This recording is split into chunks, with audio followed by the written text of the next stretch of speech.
ఆడవాళ్ళని అడ్డు పెట్టుకుని రాజకీయం చేయవలసిన పని పవన్ కళ్యాణ్కి లేదు. ఆడవాళ్ళని అడ్డు పెట్టుకుని సింపతితో రాజకీయాలు చేయని ప్రయత్నం చేసేది మీరు. ఆడవాళ్ళని అంటే నోటికి ఎలాంటి మాటలు వస్తే అలాంటి మాటలు మాట్లాడే ఆడది. అసలు నీకేమైనా బుద్ధి జ్ఞానం ఉందమ్మా?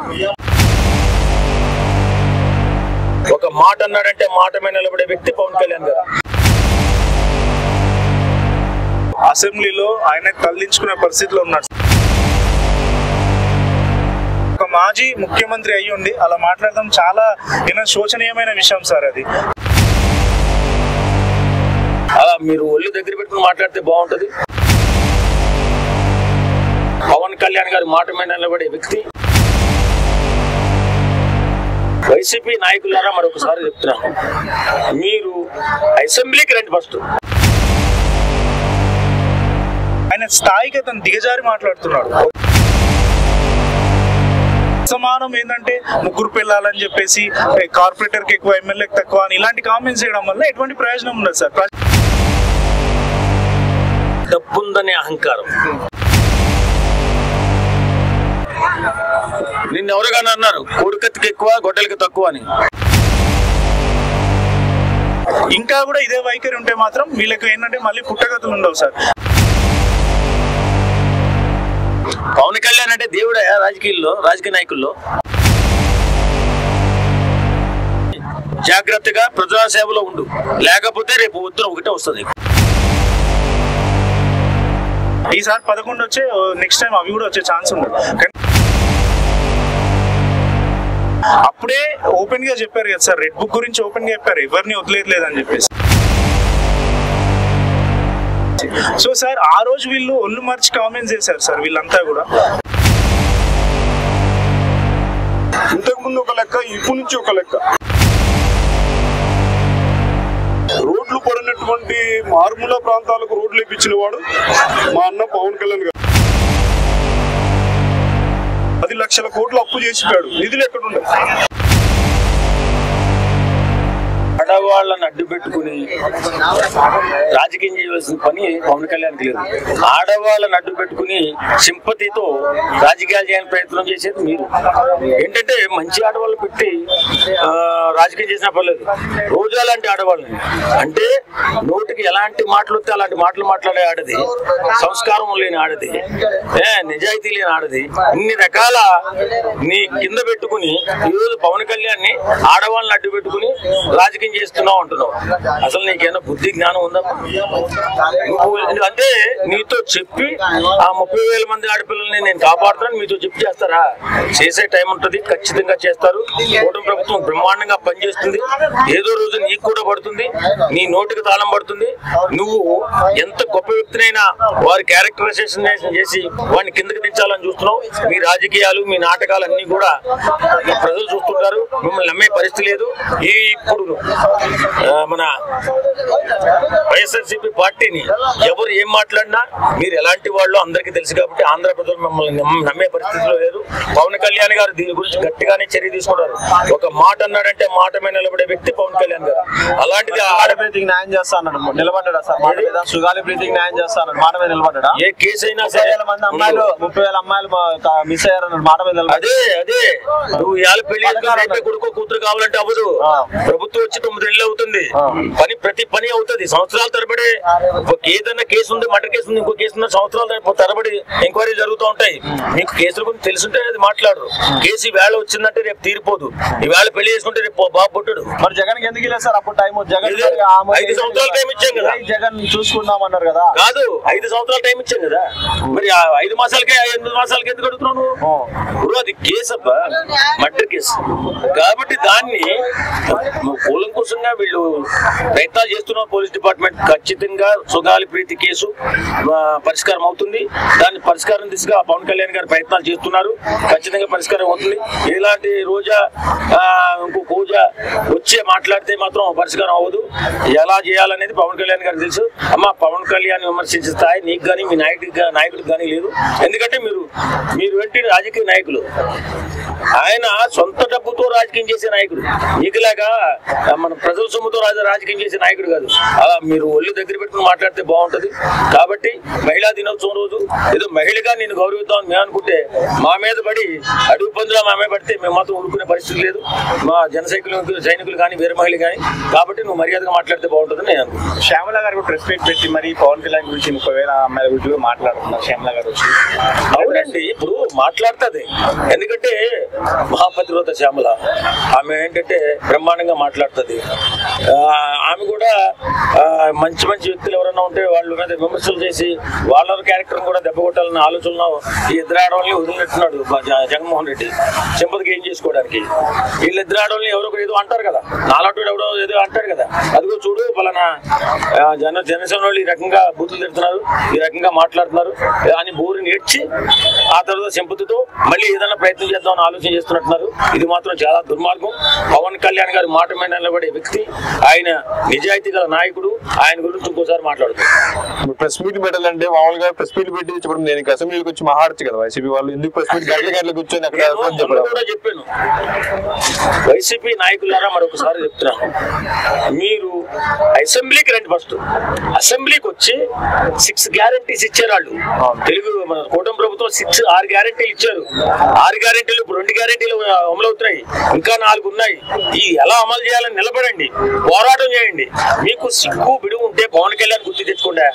ఆయన మీ మీద ఎలా పోరాటం చేశాడు, ఎలాగ కాలు దువ్వాడు. మీరు పనులు చేయకపోతే ఆ పనులు ఎలా పోరాటం చేసి చేపించుకున్నాడు. అలా చేపించండి, ప్రజలకి అందగా నిలబడండి. ప్రశ్నించాలంతే, ప్రశ్నించడం కాదు, పోరాటం చేయాలి. అది ఆ 6 గ్యారెంటీలు అమలయ్యేలాగా గట్టిగా పోరాటం చేయండి మీ నాయకుడు మీరు. అప్పుడు మిమ్మల్ని మేము గుర్తించగలుగుతాం, మిమ్మల్ని అభినందిస్తాం, మీకోసం మేము పనిచేస్తాం.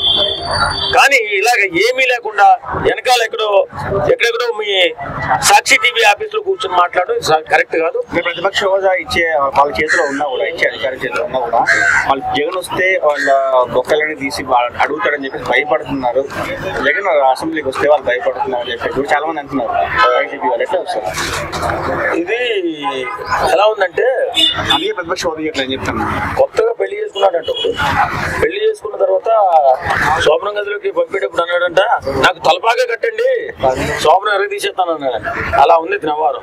వచ్చి నువ్వు అసెంబ్లీకి రావా, వచ్చి నీకు 1 నిమిషం ఇచ్చారా, 2 నిమిషాలు ఇచ్చారా, 5 నిమిషాలు ఇచ్చారా, మేము చూస్తుంటాం.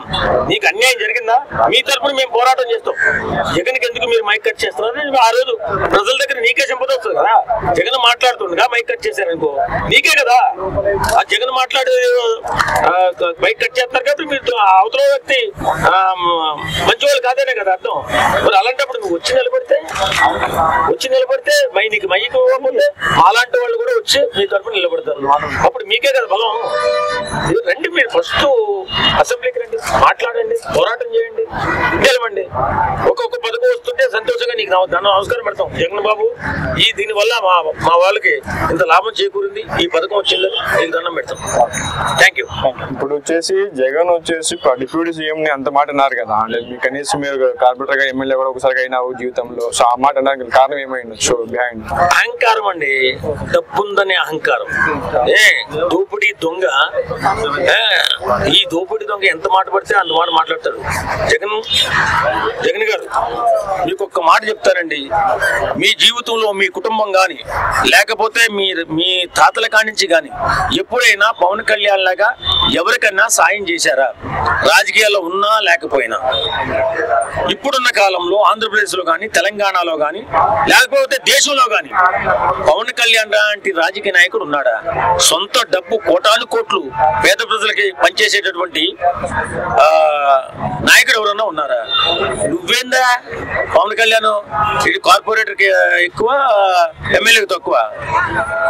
నిన్న ఎవరుగానే అన్నారు కోడికత్తికి ఎక్కువ, గొడ్డలకి తక్కువ అని. అది నిజమే అయి ఉండొచ్చు. కారణం ఏంటంటే ఇంత దుర్మార్గంగా ఆలోచిస్తామని అనుకోలేదు. పవన్ కళ్యాణ్ అంటే దేవుడే రాజకీయ నాయకుల్లో. మీరేంది మాట్లాడేది? ఆయన సొంత కష్టార్జితాన్ని 80% పనిచేశాడు పేద ప్రజలకి. నువ్వేనా చెప్పేది? నువ్వు కార్పొరేటర్ తక్కువ అని. ఇంత నీచ సంస్కృతి నీ దగ్గర ఉంది కాబట్టి నీ పార్టీ 11కు పడిపోయింది. ఇప్పటికైనా బుద్ధి తెచ్చుకుని జాగ్రత్త జాగ్రత్తగా ప్రజాసేవలో ఉండు, లేకపోతే రేపు వద్దున ఒకటే వస్తుంది. లాస్ట్ టైం ప్రెస్ మీట్ లో కూడా ఓన్లీ స్కీమ్ అంటే చంద్రబాబు గవర్నమెంట్ ఏమైతే హామీలు ఇచ్చిందో ఆ హామీలు ఇవ్వలేదనేది ప్రశ్నించారు కదా, బట్ అసెంబ్లీకి వచ్చి ఎందుకు ప్రశ్నించలేకపోతుంది ఆ సమస్యల గురించి? అసెంబ్లీకి వస్తే ఈయన తోలు తీసి కూర్చోబెడతారని భయం అండి. ఎందుకంటే ఈయన దుర్మార్గాలు ఇన్ని చేయలేరు. మైనింగ్ లో గాని, లిక్కర్ లో గాని, ఇసుకలో గాని, సంక్షేమ పథకాల్లో గాని భారీ దోపిడీ జరిగిపోయింది. దీని గురించి అడుగుతారు, సమాధానం చెప్పవలసిన పరిస్థితి వస్తుందని భయపడి రావట్లేదు. ఇది మాత్రం నిజం. సార్ ఇప్పుడు అసెంబ్లీలో ఆయన తరలించుకునే పరిస్థితిలో ఉన్నాడు సార్. కేవలం ఒక 11 సీట్లు గెలిచారు అంతే. సో సార్ ఇప్పుడు వీళ్ళు ఏమని మాట్లాడుతున్నారంటే పవన్ కళ్యాణ్ గారు ఎమ్మెల్యేకి తక్కువ, కార్పొరేటర్కి ఎక్కువ అని అంటున్నారు కదా సార్. మరి ఎన్నికల్లో వీళ్ళు ఎందుకు ఓడిపోయారు సార్? అంటే సార్ వీళ్ళు ఇలా పర్సనల్ కామెంట్స్ చేస్తూ, ఇదివరకు కూడా ముగ్గురు పిల్లల కామెంట్, ఇలాంటి కామెంట్స్ చేయడం వల్ల వీళ్ళకి ఎటువంటి ఒరిగేది ఏం లేదు సార్. వాళ్ళ పార్టీకి కానీ అతనికి కానీ వ్యక్తిగతంగా ఆయన స్థాయికి అతను దిగజారి మాట్లాడుతున్నాడు. ఒక మాజీ ముఖ్యమంత్రి అయ్యి ఉండి అలా మాట్లాడడం చాలా శోచనీయమైన విషయం సార్ అది. సార్ ఇప్పుడు వీళ్ళు మళ్ళీ ఒక ప్రధాన ప్రతిపక్ష స్థాయిలోకి వచ్చి నెక్స్ట్ టైం గెలవాలన్నా, లేదంటే నెక్స్ట్ ఎలక్షన్స్ లో వీళ్ళు ఏంటంటే అధికారంలోకి రావాలన్నా కానీ వీళ్ళు ప్రజా సమస్యల గురించి మాట్లాడితే తప్పితే వీళ్ళు రాలేరు సార్. ఇది నా అభిప్రాయం. ఏంటంటే అస్తమానం ఒక వ్యక్తిని పట్టుకొని పర్సనల్ కామెంట్స్, పర్సనల్ వెండేతతో మాట్లాడితే ఎటువంటి ప్రయోజనం ఉండదు సార్. అంటే ఇప్పుడు మనకి ఏదైనా సరే ప్యాకేజ్ సంబంధించి 6 స్కీమ్లు అంటున్నారు కదా, అదేదో అసెంబ్లీకి వచ్చి కూర్చొని మాకెందుకు ప్రతిపక్ష హోదా ఇవ్వడం లేదు అని ప్రశ్నించవచ్చు కదా సార్. నేను అదే చెప్తున్నాను సార్. వీళ్ళు ఏంటంటే ఇప్పుడు కూటమి ప్రభుత్వం అధికారంలోకి వచ్చింది, బీజేపీ, టీడీపీ, జనసేన అధికారంలోకి వచ్చాయి. వాళ్ళకంటూ ఒక మేనిఫెస్టో ఉంది. వాళ్ళు ఎన్నికల సమయంలో మేనిఫెస్టోలో ఎన్నో అంశాలు పెట్టారు. ఆ అంశాలన్నీ చేస్తున్నారా లేరా? ప్రజలకు అవన్నీ చేరజేస్తున్నారా లేరా? లేకపోతే వీళ్ళు ఎవరైతే వైసీపీ ఎమ్మెల్యేలు ఆయా నియోజకవర్గాల్లో ఓడిపోయారో వాళ్ళు వెళ్ళేసి వాళ్ళ నియోజకవర్గాల్లో ఏం ప్రామిసెస్ చేశారు, అవి కుటుంబ ప్రభుత్వం చేస్తున్నా లేదనే దానిపైన మాట్లాడితే ప్రజల మెప్పును చూరగొంటారు. కానీ అస్తమానం ఏంటంటే ముగ్గురు పిల్లాలని చెప్పేసి, కార్పొరేటర్కి ఎక్కువ, ఎమ్మెల్యేకి తక్కువ అని ఇలాంటి కామెంట్స్ చేయడం వల్ల ఎటువంటి ప్రయోజనం ఉండదు సార్. ప్రజలు కూడా విసిగిపోయారు, అందుకే బుద్ధి చెప్పారు. ఇంకా కూడా ఇదే వైఖరి ఉంటే మాత్రం వీళ్ళకి ఏంటంటే మళ్ళీ పుట్టగతులు ఉండవు సార్. ఈసారి 11 వచ్చే నెక్స్ట్ టైం అవి కూడా వచ్చే ఛాన్స్ ఉండదు. కనుక ఆయన ఒక మహానేత కొడుకు కనుక ఆయన స్థాయికి తగినట్టు ఆయన మాట్లాడితే బాగుంటుంది సార్. జగన్ కూడా 2.0 స్టార్ట్ చేస్తాము అంటూ అన్నారు కదా, మీరేమంటారు సార్? చేస్తే మంచిదే కదా సార్. ప్రజలకు బాగా జరిగేది ఏదైనా కానీ మంచిదే సార్. ఇప్పుడు నేను ఇక్కడ ఒక వ్యూవర్ గా మీరు మాట్లాడమంటే మాట్లాడుతున్నా. ఇప్పుడు జగన్ అని కాదు, పవన్ కళ్యాణ్ గారు అని కాదు, ప్రజలకు మంచి జరిగేది ప్రజాసేవలో వీళ్ళు పబ్లిక్ డొమైన్ లో ఉన్నప్పుడు ప్రజలకు మంచి చేసేది ఏది చేసినా మంచిదే. మీరు ఇప్పుడు వీళ్ళు చేయకపోతే మీరు ఇదివరకు పవర్ పాయింట్ ప్రొజెక్షన్స్ వేసి పెట్టారు కదా సార్ అసెంబ్లీలో, అట్లా ఇప్పుడు వీళ్ళు అధికారంలో ఉంది కూటమి ప్రభుత్వము, మీరు చేయట్లేరు, మీరు ఏం చేయట్లేరు, ఇట్లా చూపెట్టండి ప్రజలకు, ప్రజలు కూడా హర్షిస్తారు. అంతే తప్పితే అస్తమానం ఇలా పర్సనల్ కామెంట్స్ తో దిగి పర్సనల్ ఇష్యూస్ ని టార్గెట్ చేసి పర్సనల్ లైఫ్ ని టార్గెట్ చేస్తే అక్కడ ప్లస్ పాయింట్ మళ్ళీ జగన్ గారికి పవన్ కళ్యాణ్ గారికి కూటమి ప్రభుత్వంకి అవుతుంది తప్పితే ఏంటంటే వీళ్ళకి వైసీపీకి ఒరిగేది ఏం లేదు సార్. జగన్ గారు ఇప్పుడు ప్రెస్ మీట్ లో ఓన్లీ స్పందించారు, బట్ ఓన్లీ చంద్రబాబు గారు కానీ పవన్ కళ్యాణ్ మీకు స్పందించలేదు, ఓన్లీ లోకేష్ మాత్రమే స్పందించారు అనమాట. సార్ వాళ్ళకు స్పందించాల్సిన అవసరం లేదు సార్. ఎందుకంటే అధికారంలో ఉంది వాళ్ళు సార్. వాళ్ళ పని వాళ్ళు చేసుకుంటూ పోతారు. ప్రజలు ఆల్రెడీ బ్రహ్మరథం పట్టారు. వాళ్ళకు అంత ఏంటంటే మెజారిటీ ఇచ్చారు. ఒక దేశ ప్రధాని స్థాయిలో ఉన్న వ్యక్తి పవన్ కళ్యాణ్ గారి గురించి, బాబు గారి గురించి అంతగా మాట్లాడారు, అంటే అంతగా అప్రిషియేట్ చేశారు. అండ్ మన కేంద్ర బడ్జెట్ లో కూడా ఏపీకి, బీహార్కి మాత్రమే అంతగా నిధులు వచ్చాయి. ఎందుకు వచ్చినాయి సార్? ఎందుకంటే ఈ రోజు నితీష్ కుమార్ ఈ కూటమి ప్రభుత్వం లేకపోతే అక్కడ సెంటర్ లో వాళ్ళకి అంత బలం లేదు బీజేపీకి. కనుక సార్ వాళ్ళు వీటికి రెస్పాండ్ అవ్వాల్సిన అవసరం వాళ్ళకి లేదు సార్. వాళ్ళు ఇప్పుడు వాళ్ళ స్థాయి వేరు సార్. ఇప్పుడు వీళ్ళు అందుకే ఇప్పుడు వైసీపీ బలపడాలంటే నేను చెప్పేది ఏంటంటే సార్, నా అనాలిసిస్ ఏంటంటే వాళ్ళు ప్రజా సమస్యలను టార్గెట్ చేసి కూటమి ప్రభుత్వం ఇచ్చిన హామీలు నెరవేరుస్తుందా లేదా అని దాని మీద పనిచేసి ప్రజలకు చేరువైతే తప్పితే వీళ్ళలో మళ్ళీ జనాలకు విశ్వసనీయత వచ్చే పరిస్థితి లేదు సార్. సార్ ఇది అందరూ ఎక్స్పెక్ట్ చేసిందే సార్. ఆర్జీవి గారైనా కానీ, పోసాని గారైనా కానీ వీళ్ళ పైన కంపల్సరీ ఏంటంటే ఈ మన చంద్రబాబు నాయుడు గారు అండ్ జనసేన ప్రభుత్వం అధికారంలోకి వచ్చాక ఇలాంటి చర్యలు ఉంటాయని చెప్పి ప్రతి ఒక్క వ్యక్తి ఎక్స్పెక్ట్ చేశారు. అండ్ అప్పుడే ఓపెన్ గా చెప్పారు కదా సార్, రెడ్ బుక్ గురించి ఓపెన్ గా చెప్పారు, ఎవరిని వదిలేదు అని చెప్పేసి. సో సార్ ఆ రోజు వీళ్ళు ఒళ్ళు మార్చి కామెంట్స్ చేశారు సార్. వీళ్ళంతా కూడా ఏంటంటే మీడియా ముందుకు వచ్చి ఏదేదో మాట్లాడదాం, పోసాని కృష్ణమురళి గారైనా, ఆర్జీవి గారైనా కానీ. కనుక ఈ రోజు ఏంటంటే సార్ ఇప్పుడు 16 కేసులు ఫైల్ అవుతున్నాయి ఆయా నియోజకవర్గాల్లో.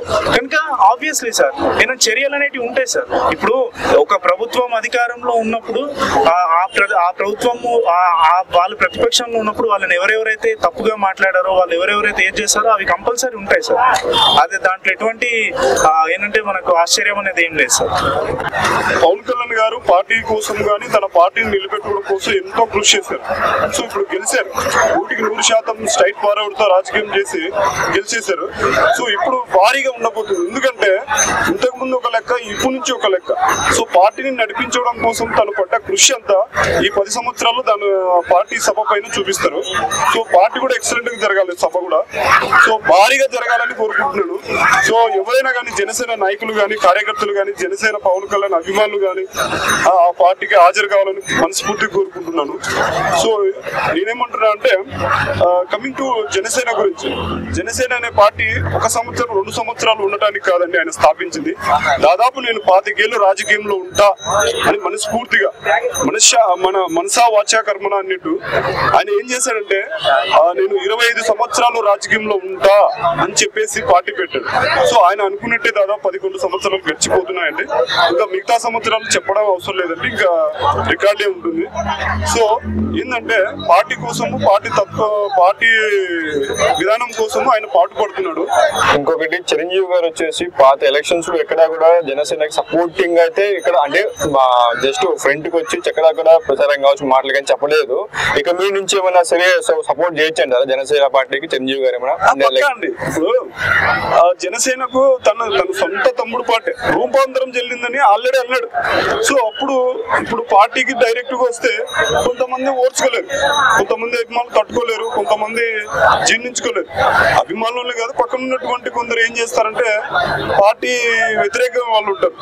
సో వాళ్ళు జీర్ణించుకోలేరు. అన్నయ్య ఏంటంటే పార్టీ రాజకీయాలకు ఆల్రెడీ చెప్పాడు, నేను రాజకీయాలకు దూరంగా ఉంటాను, నేను ఇంకా రాను అని చెప్పాడు. బట్ చూద్దాం, మన అన్న మెగాస్టార్ గారు రాజకీయాల జోలికి రానని ఆల్రెడీ చిన్న స్టేట్మెంట్ ఇచ్చాడు. కానీ వస్తే గన జనసేనకు సేవ చేస్తాడు.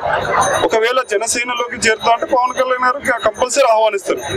జనసేన గెలిచిన తర్వాత అన్న కాళ్ళ మీద పోయి పడ్డాడు. ఎందుకు పడ్డాడు? నా అన్న దాదాపు ఆయన 5 కోట్ల వరకు డబ్బులు ఇచ్చాడు, చెక్ రూపంలో ఇచ్చాడు, జనసేన పార్టీకి ఇచ్చాడు. ఇంకోటి ఏంటంటే సొంత అన్న, తన అన్న సపోర్ట్ లేకపోయినా ఇంకేం లేకపోయినా ఎక్కడికి ముందుకు వెళ్తారు? నా బాబు గారు, మన మెగాస్టార్ చిరంజీవి గారు, పవన్ కళ్యాణ్ గారు 100 చాలా సంవత్సరాలు బతకాలని. ఇంకోటి ఏంటంటే పార్టీ, జనసేన పార్టీ ఇంకా ఇంప్రూవ్మెంట్ అయిపోయి ఇండియన్లోనే ఒక రికార్డు బ్రేక్ చేయాలని. ఆల్రెడీ బ్రేక్ చేసింది అనుకోండి, ఇంకా రికార్డులు ఆల్రెడీ మన పవన్ కళ్యాణ్ గారు 13,326 గ్రామాల్లో ఒకటే రోజు సభలు నిర్వహించి గిన్నీస్ రికార్డ్ ఎక్కాడు. సో అదే సంవత్సరం 2024లోనే మన మెగాస్టార్ చిరంజీవి 24,000 స్టెప్పులతో ఆయన రికార్డ్ ఎక్కాడు. అదే సంవత్సరంలోనే మా పవన్ కళ్యాణ్ అదే mega power star Ram Charan గారు గ్లోబల్ స్టార్ అయ్యారు. సో 2024 మంచిదండి. ఇప్పుడు 2025 వచ్చినటువంటి గ్రామం అది, ఈ సభ, జనసేన సభ భారీ విజయం కావాలని కోరుకుంటున్నాను. యాక్చువల్లీ ఫైనల్ గా వచ్చేసి మనకి రీసెంట్ గా జగన్ గారు కూడా డిప్యూటీ సీఎం అంటే ఎందుకు ఫస్ట్ టైం వచ్చింది కదా, నెగిటివ్ గా మాట్లాడారు కదా, అంటే కార్పొరేట్ తక్కువ ఎమ్మెల్యేకి ఎక్కువ అని అన్నారు కదా, దానికి మీరేమంటారు? దానికి నేను ఒకటే స్పందిస్తానండి. ఫైనల్ గా స్పందించేది ఏంటంటే జగన్ గారి గురించి, జగన్మోహన్ రెడ్డి గురించి నేను నెగిటివ్ మాట్లాడను, పాజిటివ్ మాట్లాడతాను. జగన్మోహన్ రెడ్డి గురించి నేను ఒక చిన్న విషయం చెప్తాను. సరే, కార్పొరేట్ కు ఎక్కువ ఎమ్మెల్యేకు తక్కువ అన్నాడు కదా, ఆ మాటను తీసుకుని ఇప్పుడు చెప్తాను. అదే కార్పొరేట్ కు తక్కువ ఎమ్మెల్యేకు అదే కార్పొరేట్ కు ఎమ్మెల్యేకు తక్కువ అయినటువంటి ఇదే మనిషి పవన్ కళ్యాణ్ గారు, జగన్మోహన్ రెడ్డి గారు, ఇదే పవన్ కళ్యాణ్ గారు కార్పొరేట్ అదేంటి కాంట్రాక్టులను ఎంట పెట్టుకుని రోడ్లు వేయించాడు. కాంట్రాక్టులను దగ్గరుండి రోడ్లు వేయించాడు. 1 కిలోమీటర్ వరకు బురద ఉంటే ఏం కాదాయని కారు దిగి అధికారులతో సహా దిగేసి, ఇంద్రబాణం లాంటి కార్లలో వెళ్లాల్సిన వాడు అతను దిగేసి ఒక నడక నడిచి 1 కిలోమీటర్ అక్కడ గర్భిణీ స్త్రీలు పడుతున్నటువంటి మారుమూల గ్రామాలకు రోడ్లు వేయించాడు.